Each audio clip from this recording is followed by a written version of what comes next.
Hello everyone, अगर आपके बच्चों ने भी हिंदी ओलंपियाड का फॉर्म फिलअप किया है और 28 जुलाई को उसका एग्ज़ाम भी है, तो हमारे चैनल प्रिपरेशन मंत्रा पे हिंदी ओलंपियाड की पूरी तैयारी हो रही है। प्लेलिस्ट बने हुए हैं जिसमें टॉपिक वाइज सारे वीडियोस हैं। जो भी आपका हिंदी व्याकरण का सिलेबस है, संज्ञा, सर्वनाम, क्रिया, काल, क्रिया विशेषण, वर्ण किसको कहते हैं, भाषा किसको कहते हैं, ये सारे प्लेलिस्ट बने हुए हैं। तो आप लोग अपनी पूरी तैयारी कर सकते हैं। प्लेलिस्ट आप लोग पूरा देखिए, वीडियो को बिना स्किप किए। अगर आपने हमारा चैनल सब्सक्राइब नहीं किया तो हमारे चैनल को सब्सक्राइब करें। वीडियो पसंद आए वीडियो को लाइक और शेयर करें। तो आज हम लोग बात करने वाले हैं सैम्पल पेपर की। किस टाइप के क्वेश्चन आपके हिंदी ओलंपियाड में पूछे जाते हैं, है ना। आज हम लोग क्लास 6 का सैम्पल पेपर यानी नमूना प्रश्न पत्र डिस्कस करेंगे। हिंदी ओलंपियाड में क्या होता है कि आपको OMR शीट मिलता है और क्वेश्चन पेपर मिलता है। आपको आंसर कहाँ करना है? OMR शीट पर, है ना, गोला भरना है। तो सबसे पहले आपको इस टाइप का आपको क्वेश्चन पेपर मिलेगा, है ना। इसमें क्या करना है आपको? फर्स्ट है विद्यालय का नाम। आप जिस स्कूल से रजिस्टर किए हैं हिंदी ओलंपियाड के लिए, आप जिस स्कूल में पढ़ते हैं वहाँ का नाम लिखना है। प्रतियोगी का नाम यानी आपका नाम, आपने फॉर्म फिलअप किया है, आप ही प्रतियोगी हैं। 1 घंटे का एग्ज़ाम है। टोटल क्वेश्चन जो है वो 50 है। कुल अंक मतलब टोटल नंबर 100। एक क्वेश्चन 2 मार्क्स का होता है, ठीक है। चलिए, यहाँ तक कोई प्रॉब्लम नहीं। किसी प्रश्न में कोई भी गोला नहीं भरने पर न तो अंक दिए जाएंगे और न ही काटे जाएंगे। मतलब अगर आपने किसी भी प्रश्न का उत्तर नहीं दिया, गोला नहीं भरा, तो ना आपका अंक मिलेगा और न ही अंक काटा जाएगा, ठीक है। सभी प्रश्नों के उत्तर केवल OMR उत्तर सभी प्रश्नों के उत्तर केवल OMR उत्तर पत्रिका में ही भरने हैं, प्रश्न पत्र में नहीं। मतलब क्वेश्चन पेपर में आपको नहीं करना है। OMR शीट मिलेगा, जो भी करेक्ट आंसर होगा क ख ग घ रहेगा, है ना। अगर क सही है तो क को गोला भरेंगे, ख है तो ख में गोला भरेंगे। तो ऐसे हम लोग OMR शीट में भरेंगे, ठीक है। चलिए स्टार्ट करते हैं। पहला क्वेश्चन है, पहला प्रश्न है, गुरु का बहुवचन क्या होगा, है ना। गुरु का बहुवचन गुरुओं, गुरुए या गुरुजन।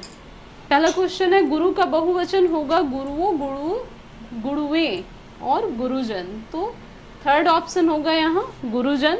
गुरुओं कभी नहीं होता है, गुरुए ये भी नहीं होता है, ठीक है। तो एक वचन बहुवचन आपने पढ़ा होगा, तो गुरु का बहुवचन क्या होगा? गुरुजन होता है ना। फिर नेक्स्ट है, नेक्स्ट किससे रिलेटेड है? वचन से। वचन भी मैंने पढ़ाया है, आप लोग प्लेलिस्ट जरूर देखिएगा। वचन किसको कहते हैं मैंने बताया है, एक वचन, बहुवचन। तो दवाई शब्द का बहुवचन है, दवाई शब्द का बहुवचन दवाई। दवाई तो एक वचन हो गया, दवाइयाँ और दवाइयाँ। तो दवाइयाँ कभी नहीं होता, क्या होता है? दवाइयाँ, है ना। ये आपका ये आंसर होगा। OMR शीट में क्या करना है, ऐसे ही आपको सर्कल पूरा फिलअप करना है ना, गोला भरना है। सही ऑप्शन क्या होगा? दवाइयाँ। निम्नलिखित वर्णों में व्यंजन है। अब यहाँ व्यंजन है, निम्नलिखित वर्णों में व्यंजन है। व्यंजन कौन है पूछ रहा है? आ है, य है या री है ना। व्यंजन की बात हो रही है तो हमें पता होना चाहिए स्वर 11 हैं, व्यंजन 33 हैं। स्वर अ से लेके औ तक जो भी है वो स्वर है, ठीक है। तो आ क्या हो गया? स्वर हो गया। य क्या हो गया? व्यंजन हो गया। री क्या हो गया? स्वर हो गया, है ना। तो सही ऑप्शन हमारा क्या होगा? य। य में हम सर्कल भरेंगे, मतलब गोला भरेंगे, ठीक है। आ स्वर है, य जो है व्यंजन है और री भी जो है वो स्वर है ना। चलिए, अब यहाँ पूछ रहा है संयुक्त व्यंजन नहीं है। संयुक्त व्यंजन 4 होते हैं, हम सबको पता है। कौन कौन से? छ, त्र, ज्ञ और स्र संयुक्त व्यंजन है ना। यहाँ क्या क्वेश्चन है? संयुक्त व्यंजन नहीं है।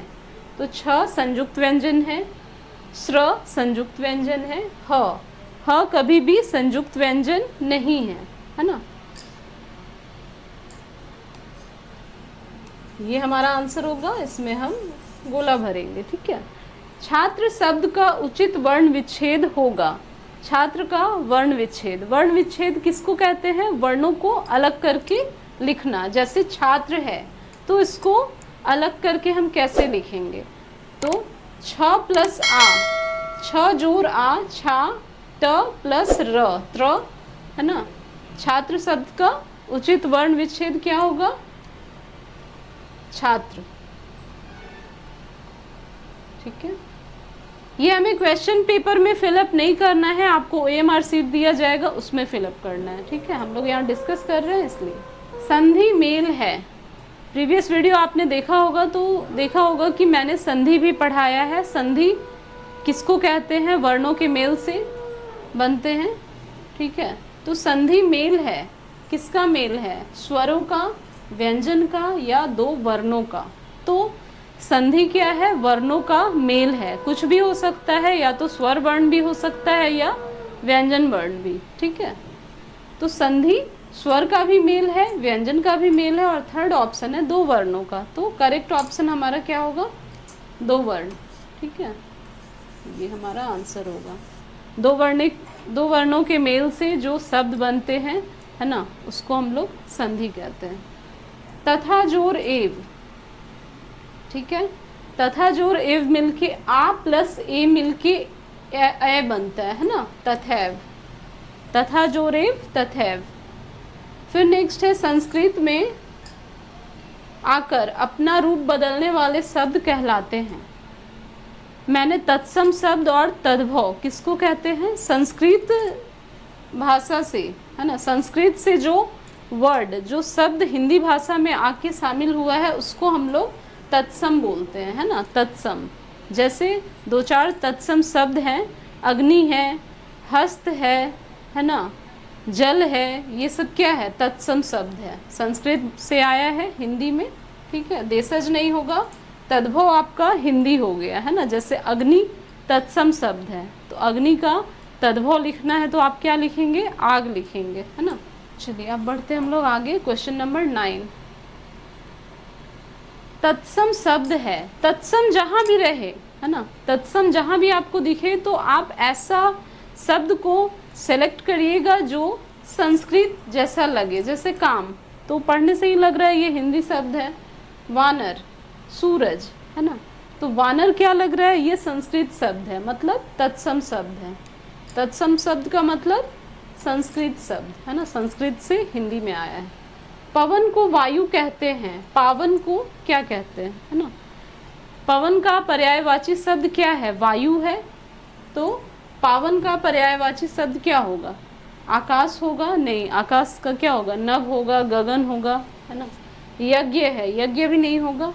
पवित्र है, पावन को पवित्र। ठीक है। पावन को क्या कहेंगे? पवित्र। पवन को अगर वायु कहते हैं तो पावन को पवित्र कहते हैं। ठीक है। चंद्रमा का पर्याय है, अब यहाँ क्या है? चंद्रमा का पर्यायवाची शब्द, है ना। चंद्रमा का पर्यायवाची शब्द क्या होता है? शशि होता है, दिनकर होता है, यहाँ क्या है? दिवाकर होता है, सॉरी, दिवाकर, हिमकर, सविता। ठीक है। चंद्रमा का पर्यायवाची शब्द दिवाकर होगा। ठीक है। हिमकर नहीं होगा, सविता नहीं होगा। नेक्स्ट है आपका निर्मल शब्द का विलोम, है ना, निर्मल शब्द का विलोम। निर्मल का मतलब क्या होता है? स्वच्छ, साफ। तो निर्मल का विलोम शब्द, विलोम शब्द आपने पढ़ा है, उल्टा शब्द को विलोम शब्द बोलते हैं। जैसे दिन है तो रात है ना, स्वच्छ है तो अस्वच्छ है, गंदा है तो साफ है। तो निर्मल का मतलब स्वच्छ होता है, और उसका विलोम शब्द सलिल नहीं होगा। सलिल तो ये हवा का ही पर्यायवाची शब्द हुआ, तो यहाँ पे मलिन होगा, है ना। सलिल निर्मल शब्द का विलोम है। निर्मल मतलब अभी मैंने बताया स्वच्छ होगा, तो मलिन होगा इसका। ठीक है। विलोम शब्द, उल्टा शब्द। मलिन मतलब गंदा, अस्वच्छ, है ना। अब है जड़ का विलोम होगा। जड़ मतलब क्या? जैसे कोई भी निर्जीव वस्तु, जैसे पेड़ पौधा है, उसमें जान नहीं है ना, निर्जीव है। तो चेतन जिसमें जान है ना। मूर्ख नहीं होगा, विद्वान नहीं होगा। जर का विलोम शब्द क्या होगा? चेतन होगा। नेक्स्ट है अकल का दुश्मन। मुहावरे का अर्थ है, आपने अपने क्लास में मुहावरे पढ़े होंगे, जैसे घी के दिए जलाना, खुशियाँ मनाना। अकल का दुश्मन मतलब मूर्ख व्यक्ति, है ना। मूर्ख व्यक्ति को क्या बोलेंगे? अकल का दुश्मन। देखिए नेक्स्ट आ ही गया क्वेश्चन, घी के दिए जलाना। घी के दिए जलाना, दियों में घी डालना नहीं, खुशियाँ मनाना नहीं, हाँ, सुगंध फैलाना नहीं। ठीक है, तो ये सिंपल है, खुशियाँ मनाना। घी के दिए जलाना, खुशियाँ मनाना, 9 2 11 होना, भाग जाना। अकल का दुश्मन मूर्ख व्यक्ति, है ना। धीरे धीरे चलो, यहाँ धीरे धीरे में प्रयुक्त चिन्ह है। आपने अगर प्लेलिस्ट देखा होगा तो मैंने उसमें बताया है पूर्ण विराम चिन्ह, है ना, योजक चिन्ह, अल्प विराम किसको कहते हैं। तो आप लोग वीडियो ज़रूर देखिएगा, आपके ये सारे क्वेश्चन ईजिली सॉल्व होंगे, क्योंकि मैंने वो सारे टॉपिक पढ़ाए हैं जिससे भी आपका क्वेश्चन ओलंपियाड में पूछा गया है। धीरे धीरे चलो, यहाँ धीरे धीरे में प्रयुक्त चिन्ह है, योजक चिन्ह, उद्धरण या निर्देशक। तो क्या होगा इसका? योजक चिन्ह। ठीक है, योजक चिन्ह इसका आंसर होगा। यह किस प्रश्न का उत्तर है? यह किस प्रश्न का उत्तर है? वाक्य में प्रयुक्त विराम चिन्ह होगा निर्देशक, अर्धविराम या प्रश्नवाचक। तो क्या होगा? प्रश्नवाचक। अब नेक्स्ट है शुद्ध वाक्य बताइए। शुद्ध वाक्य बताइए। कृपया 2 दिन की छुट्टी देने की कृपा करें। ये शुद्ध वाक्य है? नहीं। कृपया 2 दिनों की छुट्टी देने की कृपा करें। नेक्स्ट है आपका रविवार के दिन छुट्टी रहेगी। और थर्ड है राम लक्ष्मण और सीता वन को गए, वन में गए, है ना। तो ये भी रॉन्ग है, वन को गए नहीं, वन में गए। कृपया 2 दिनों की छुट्टी, यहाँ पे लिखा है 2 दिन की छुट्टी। तो शुद्ध वाक्य बताना है, तो ऑप्शन क्या होगा? रविवार के दिन छुट्टी रहेगी। सिंगल डे की बात हो रही है ना, रविवार के दिन की ही बात हो रही है, तो रविवार के दिन छुट्टी रहेगी। चलिए अगला क्वेश्चन है, हाय बेचारे की नौकरी छूट गई। वाक्य का भेद। हाय में कौन सा चिन्ह लगा है ना। हाय बेचारे की नौकरी छूट गई, वाक्य का भेद। ये वाक्य पढ़ के आपको क्या लग रहा है? विस्मयादि बोधक है ये, है ना, विस्मयादि बोधक। जहाँ भी शोक दुख प्रकट करते हैं वहाँ विस्मयादि बोधक चिन्ह लगाते हैं। हाय, हाय के बाद विस्मयादि बोधक चिन्ह लगाते हैं, है ना, तो विस्मयादि बोधक होगा। ठीक है, अब नेक्स्ट है, मैं आ तो जाता लेकिन मुझे और जाना है। वाक्य में रेखांकित शब्द क्या है? विस्मयादि बोधक तो नहीं है, अभी मैंने बताया हाय, अरे, ऐसे शब्द जहाँ भी रहेंगे वो विस्मयादि बोधक होगा। तो ये क्या हो गया? अव्यय शब्द हो गया। और, लेकिन, पर, ये सब अव्यय शब्द है। ठीक है, कम खाने वाला। कम खाने वाला किसको कहते हैं? जो खाना कम खाता है ना, कम खाने वाला अल्पाहारी। मांस खाने वाला मांसाहारी, साग सब्जी खाने वाला शाकाहारी। कम खाने वाला क्या होता है? अल्पाहारी। ठीक है, अल्पाहारी, कम खाने वाला अल्पाहारी। फिर नेक्स्ट है, जिसका कोई दोष ना हो उसे कहेंगे, क्या कहेंगे? फर्स्ट है दोषी, नेक्स्ट है निर्दोष, और थर्ड क्या है? शुद्ध। तो जिसका कोई दोष नहीं होता उसको हम लोग क्या बोलते हैं? निर्दोष बोलते हैं। तो निर्दोष है। ठीक है, जो शब्द क्रिया की विशेषता बताते हैं उन्हें क्या कहते हैं? क्रिया की विशेषता बताने वाले शब्द को हम लोग क्या कहते हैं? क्रिया विशेषण। ठीक है, नेक्स्ट है, मयंक ऊपर बैठा है। मयंक ऊपर बैठा है, वाक्य में ऊपर क्या है? परिमाणवाचक। जब भी नाप तौल की बात होगी, 2 किलो चीनी, है ना, इस टाइप से बात होगी तो परिमाणवाचक। नेक्स्ट है रीतिवाचक, और थर्ड है स्थानवाचक। तो मयंक कहाँ बैठा है? ऊपर बैठा है ना, ऊपर बैठा है तो स्थानवाचक क्रिया विशेषण, स्थानवाचक क्रिया विशेषण। नेक्स्ट है, मीता खाना खा रही है। थोड़ा हम फास्ट करेंगे। मीता खाना खा रही है, यहाँ प्रयुक्त क्रिया का भेद है। मीता खाना खा रही है। खाना क्या है, कैसा शब्द है? खाना, पढ़ना, सोना, लिखना, ये सब क्रिया है, ठीक है। और कौन सी क्रिया है ये? मीता खाना खा रही है, ये पॉजिटिव वे में है तो ये सकर्मक क्रिया है, ठीक है, सकर्मक क्रिया। मुझे 2 पुस्तकें चाहिए, विशेषण, मुझे 2 पुस्तकें चाहिए, विशेषण भेद बताइए। परिमाणवाचक, गुणवाचक, संख्यावाचक। क्या पता चल रहा है? परिमाणवाचक जब भी नाप तौल की बात होगी, 2 किलो चावल, 2 किलो चीनी, है ना, तो वैसा शब्द कहीं भी दिखे तो वो परिमाणवाचक विशेषण है।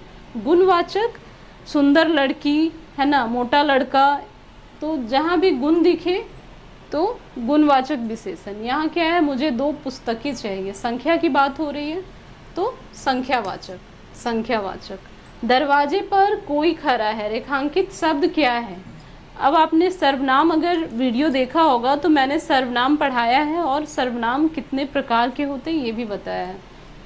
तो दरवाजे पर कोई खड़ा है मतलब मुझे पता नहीं है दरवाजे पर कौन है ना, तो ये कौन सा सर्वनाम कहलाएगा? अनिश्चयवाचक, क्योंकि नहीं पता है। जिस चीज़ का पता हो तो निश्चयवाचक सर्वनाम, अगर नहीं पता है तो अनिश्चयवाचक, ठीक है। प्रश्नवाचक मतलब प्रश्नवाचक, जैसे आप कहाँ जा रहे हैं ऐसा शब्द रहे तो क्या होगा? प्रश्नवाचक सर्वनाम।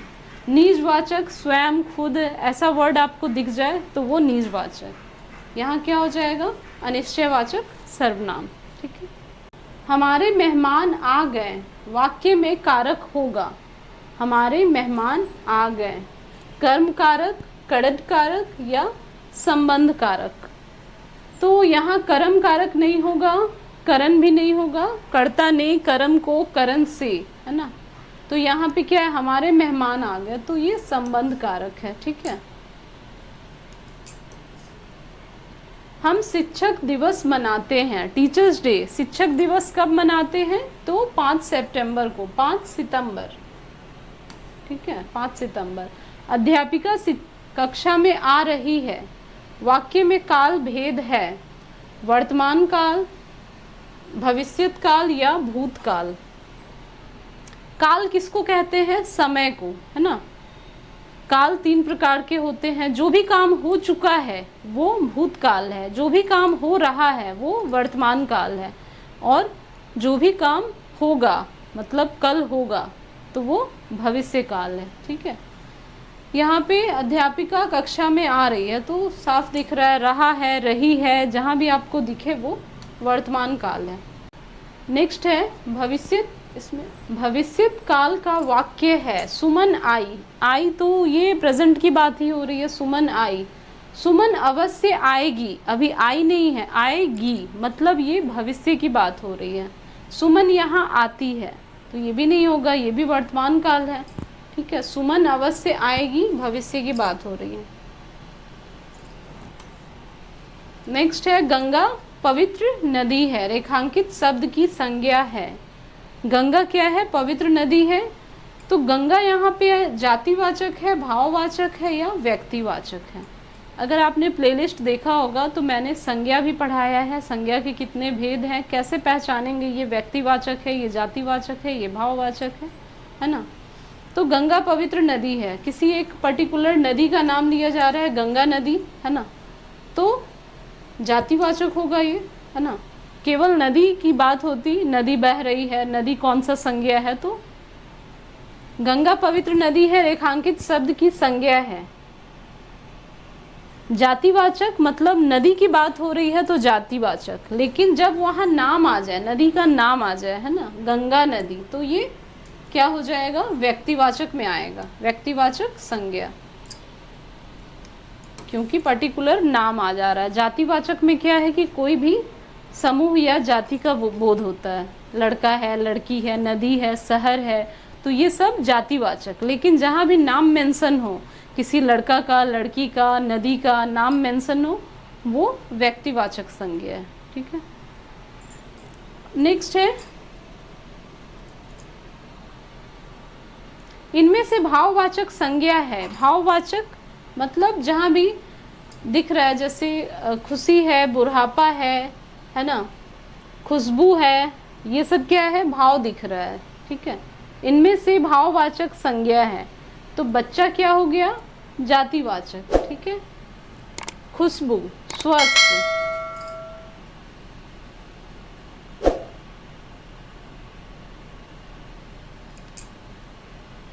खुशबू क्या बता रहा है, ये क्वालिटी बता रहा है ना, गुण बता रहा है, तो यहाँ पे भाववाचक संज्ञा स्वस्थ होगा। ठीक है।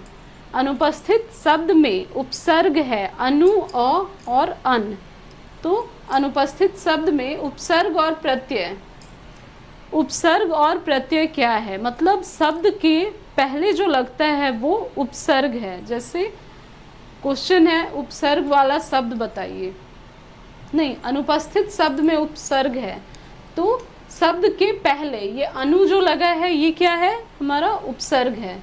ठीक है।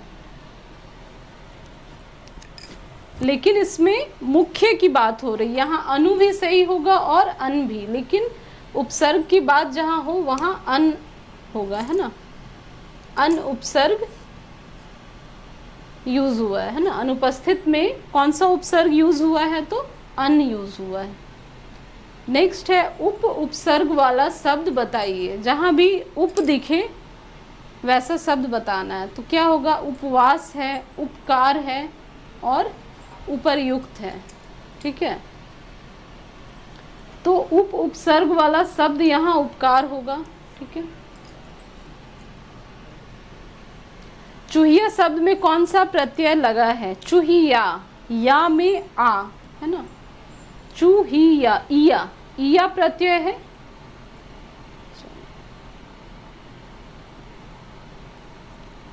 चूहिया शब्द में कौन सा प्रत्यय लगा है, चूहिया, छोटी ई की मात्रा यानी हर्षई की मात्रा है, तो ये प्रत्यय है इसमें, है ना, इया प्रत्यय।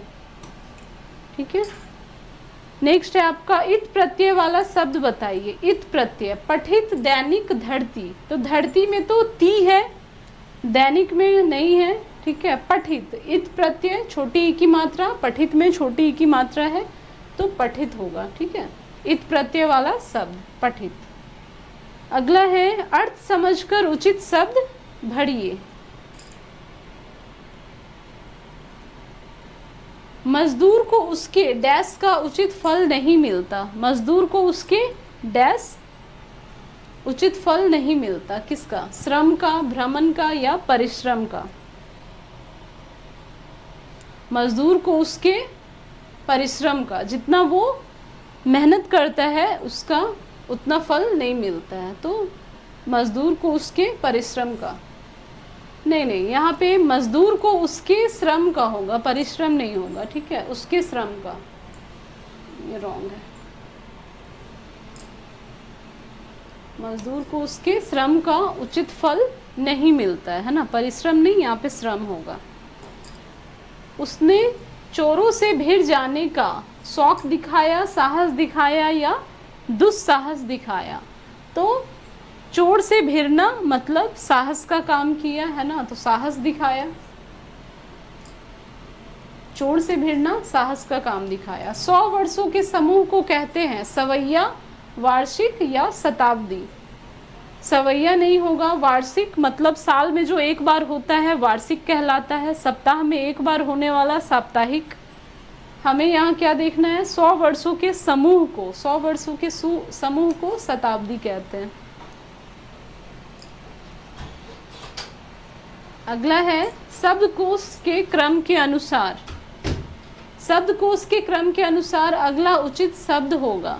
अगर आपको हिंदी में गिनती आती है तो 24-25 के बाद क्या होना चाहिए, इंग्लिश में काउंटिंग सभी बच्चे जानते हैं, है ना, हिंदी में 24-25 के बाद क्या होगा, 26 होगा, है ना, 26। ठीक है।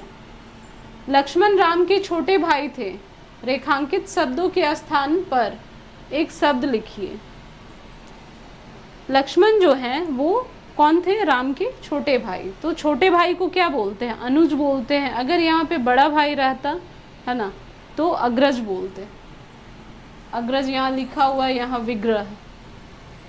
छोटा भाई अनुज, बड़ा भाई अग्रज। अगर पूछा, यही क्वेश्चन में चेंज रहता, है ना, कि लक्ष्मण के बड़े भाई बड़े भाई राम हैं तो बड़े भाई को क्या कहेंगे, तो अग्रज कहेंगे। यहाँ बात हो रही है छोटे भाई की तो अनुज होगा, ठीक है। यहाँ है 97 को शब्दों में लिखते हैं, 57, 97, 97, तो 97 बोलते हैं इसको, है ना। हिंदी में अगर आपको 1 से 100 तक गिनती आती है तो इससे भी कई बार ओलंपियाड में हर साल 1 या 2 क्वेश्चन हिंदी गिनती से ज़रूर आता है ना। 26, 27 अभी आपने क्वेश्चन देखा, 25 के बाद क्या होगा, अभी फिर अगला क्वेश्चन देखा, ये जबकि 2019 का हिंदी ओलंपियाड में पूछा गया प्रश्न है, ठीक है। तो हिंदी गिनती 1 से 100 तक आपको आना चाहिए। जुलाई के बाद कौन सा महीना आता है, सितंबर है, अक्टूबर है, अगस्त है, ये इजी क्वेश्चन है, अगस्त है।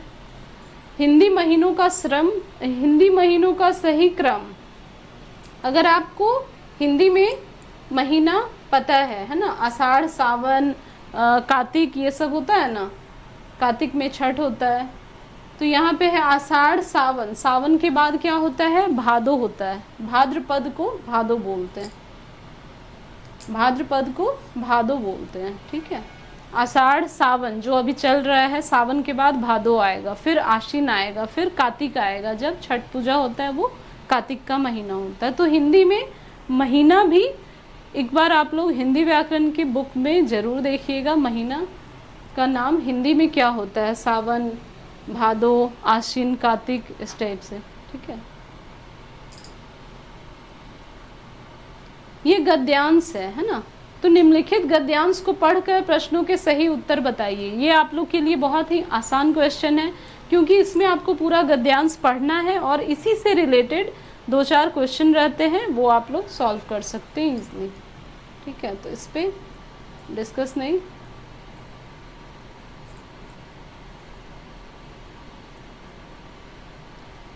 बादशाह शब्द का स्त्रीलिंग रूप है, बादशाह, बादशाह का स्त्रीलिंग शब्द क्या होगा, रानी होगा, महारानी होगा या बेगम होगा। रानी किसका स्त्रीलिंग शब्द होगा, राजा का। महारानी किसका स्त्रीलिंग शब्द होगा, महाराजा का, है ना। बादशाह का स्त्रीलिंग शब्द क्या होगा, बेगम, ठीक है। तो गद्यांश से रिलेटेड जो है 2-4 क्वेश्चन हर साल होते हैं, ठीक है। तो गद्यांश पूरा पढ़ना है और फिर क्वेश्चन बनाना है। तो ये कुछ 50 प्रश्न थे जो हमने डिस्कस किया क्लास 6 का हिंदी ओलंपियाड में 2019 का पूछा गया प्रश्न है ये, ठीक है। आई होप आज का सेशन आप लोग को पसंद आया होगा। हमने सैम्पल पेपर डिस्कस किया क्लास 6 का। आपको एग्ज़ाम में OMR शीट मिलेगी, कैसे उसको फिलअप करना है, क्वेश्चन पेपर मिलेगा, OMR शीट में जो करेक्ट ऑप्शन होगा उसको क्या करना है, गोला भरना है, ठीक है। तो आपकी कितनी तैयारी है, ये सैम्पल पेपर अगर आप लोग देख रहे हैं तो आपकी कितनी तैयारी है आपको पता चल गया होगा, ठीक है। मिलते हैं हम लोग नेक्स्ट वीडियो में न्यू टॉपिक के साथ, और इसी तरह से हम सैम्पल पेपर डिस्कस करेंगे जब तक हमारा एग्ज़ाम ना आ जाए, ठीक है।